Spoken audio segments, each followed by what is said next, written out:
SMI in the last 10 years since its formation has really established itself as kind of the gold standard for media spend and pricing data.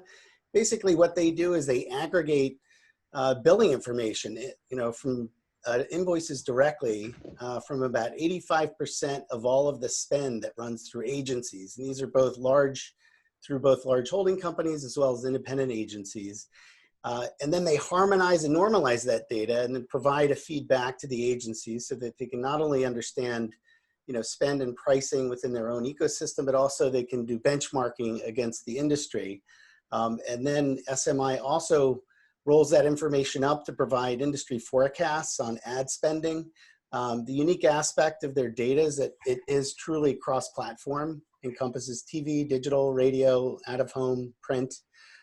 So they provide kind of a full census view of ad spend. And then for more granular analysis, they provide pricing data so that whether it's a brand that wants to benchmark against the competitive set or a competitive category, or whether it's a network that wants to understand rates in the industry and how they're competitively positioned, they can use that data for pricing intelligence. And that's the area where we see things going on a go-forward basis, is to provide much more granular pricing data that could be used for emerging platforms, and whether it's on the buy or the sell side.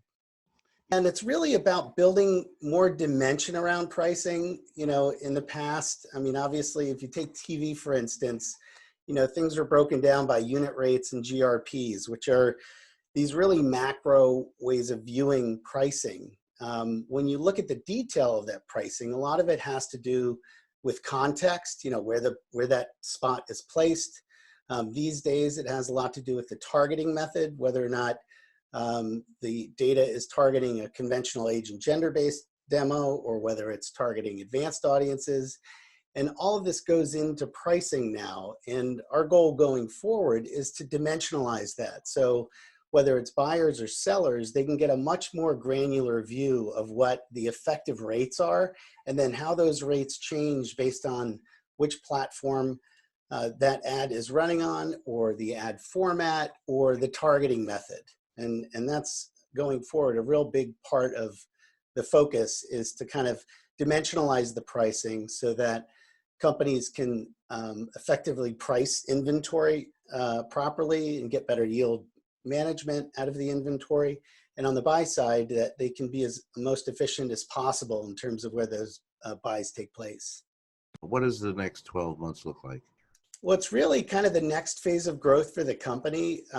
They collect data from about 34 markets internationally. And so a big part of the growth is going to be international expansion. And James is really focused on that, launching new markets. You might have heard recently we launched in Canada.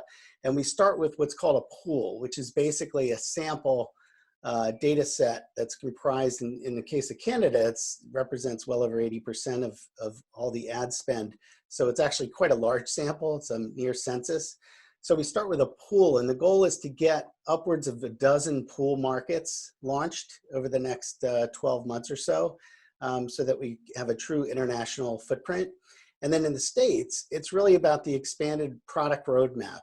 And a lot of that kind of centers on what I touched on earlier, which is dimensionalizing the pricing, getting much more granular with pricing. One of the issues with television is that even though the currency is really pricing things on a GRP basis or a unit rate, a lot of the buying and selling optimization that's happening right now is around advanced audiences and really looking at spot rates on a CPM basis. So this notion of kind of using CPM as the standard metric to evaluate advertising across platform, we think is going to take hold. It's already starting. It's just that, the currency really hasn't caught up. I think over time, Nielsen is doing a lot of work with advanced audiences to kind of make that happen. I think over the next few years, we'll see things start to evolve to more of a CPM-based pricing method. And whether it's used for pricing or not, we find that having the understanding of what your effective rates are, in other words, of the total reach of a particular unit, say a TV spot, what percentage is really directed to the target audience you're after. So rather than looking at everything in an age and gender basis, what percentage of that spot and how efficient is that spot in reaching auto intenders? And what's the effective rate? We think that is really strikes to the core of where we can be valuable, is to kind of break down unit rates into a much more granular basis, so that whether it's, buy side optimization in terms of maximizing efficiency on behalf of the client, or whether it's a client, big brand running advanced attribution through a company like 605 that wants to understand how they benchmark against the competition, or whether it's a network that's really trying to maximize yield across platform, and how do they price effectively based on the unique aspects of those platforms. We think this kind of dimensionalized pricing is going to be really important part of that process. I spent a lot of time working on addressable going back to Cablevision years, which was one of the first MVPDs to fully deploy. And for the first few years, it was kind of crickets for a while. This is going back 10 years. So I got to tell you, after spending a bunch of years in that space, to see the developments over the last couple of years are really exciting. And what I mean by that is, even though addressable has been, fully deployed across the MVPDs, the two largest players in that space are Comcast and Charter. And it's just been this last year that they've really pushed deployment on linear.